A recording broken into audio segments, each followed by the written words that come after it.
Hello friends, welcome to Tamil history. பொதுவாகவே நம்மளால் இரவு நேரத்தில் வானத்தில் நிலா அல்லது நட்சத்திரம் மட்டும்தான் நம்மளால் பார்க்க முடியும். ஆனால் இந்த அக்டோபர் மாதம் மட்டும் அதையும் தாண்டி நம்மளால் நிறைய அதிசயங்களை பார்க்க முடியும் அப்படின்ற மாதிரி ஆராய்ச்சியாளர் சொல்லியிருக்காங்க. அப்படி என்னெல்லாம் பார்க்க முடியும் அப்படின்ற பார்த்தீங்கன்னா ஒரு ஃபுல் டீட்டெயில்ஸ் தான் நம்ம இந்த வீடியோவில் பார்க்க போகிறோம். ஸோ வாங்க இப்போ நம்ம வீடியோக்குள்ளே போகலாம். Welcome to Tamil history.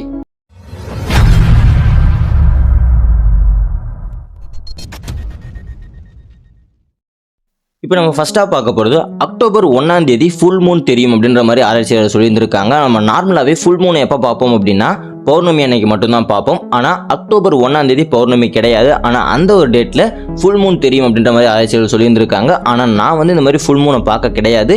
நீங்கள் யாராச்சும் ஃபுல் மூனை பார்த்துருந்தீங்க அப்படின்னா அதை மறக்காமல் நம்ம கமெண்ட் பாக்ஸில் மென்ஷன் பண்ணிடுங்க.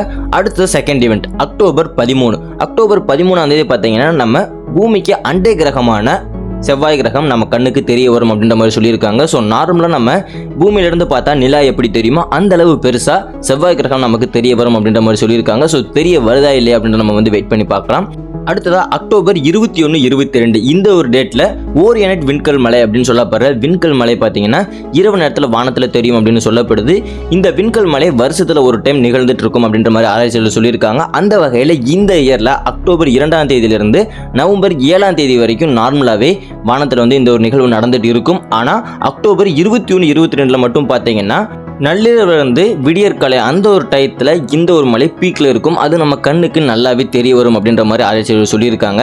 ஸோ வெயிட் பண்ணி பார்க்கலாம் எந்த அளவு இதெல்லாமே நமக்கு கிளியராக தெரியுது அப்படின்றது. அடுத்ததாக கடைசி ஈவெண்ட் அக்டோபர் 31ஆம் தேதி ப்ளூ மூன் தெரியும் அப்படின்னு சொல்லப்படுது.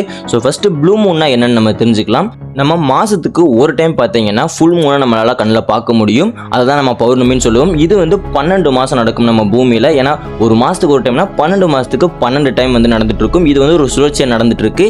இந்த ஒரு சுழற்சியில் ஒரு இயருக்கு 11 நாள் பேலன்ஸ் இருக்கும். அப்படி அந்த 11 நாள் எல்லாமே சேர்ந்து கிட்டத்தட்ட 2லிருந்து 3 வருஷத்துக்கு இடைப்பட்ட காலத்தில் இந்த ஒரு ப்ளூ மூன் தெரிய வரும் அப்படின்னு சொல்லப்படுது. அந்த இடைப்பட்ட கேப்பில் மறுபடியும் ஒரு நிலவு தெரியும். அந்த நிலவு தான் ப்ளூ மூன் அப்படின்னு சொல்கிறாங்க. ஸோ இந்த ஒரு ப்ளூ மூன் தான் இந்த அக்டோபர் மாதம் 31ஆம் தேதி தெரிய வரும்னு சொல்கிறாங்க. ஸோ வெயிட் பண்ணி பார்க்கலாம் அக்டோபர் 31 தெரியுதா இல்லையா அப்படின்றது. ஸோ இந்த ஈவெண்ட் எல்லாமே இந்த ஒரு மந்தில் நிகழப்போகுது அப்படின்னு சொல்லியிருக்காங்க. ஸோ நீங்களும் வெயிட் பண்ணி பாருங்கள். நானும் இந்த ஒரு நிகழ்வு நடக்குதா இல்லையா அப்படின்னு வெயிட் பண்ணி பார்க்குறேன். ஸோ என்ன நடக்குது அப்படின்னு ரிசல்ட்டை நம்ம கமெண்ட் பாக்ஸில் மென்ஷன் பண்ணிடுங்க. ஸோ அவ்வளோதான் பார்த்தீங்கன்னா இந்த வீடியோ பிடிச்சினா like and subscribe to Tamil history. Next இன்னொரு இன்ட்ரெஸ்டிங் அப்டேட் மீட் பண்ணுறேன் ஃப்ரெண்ட்ஸ். தேங்க்ஸ் ஃபார் வாட்சிங்.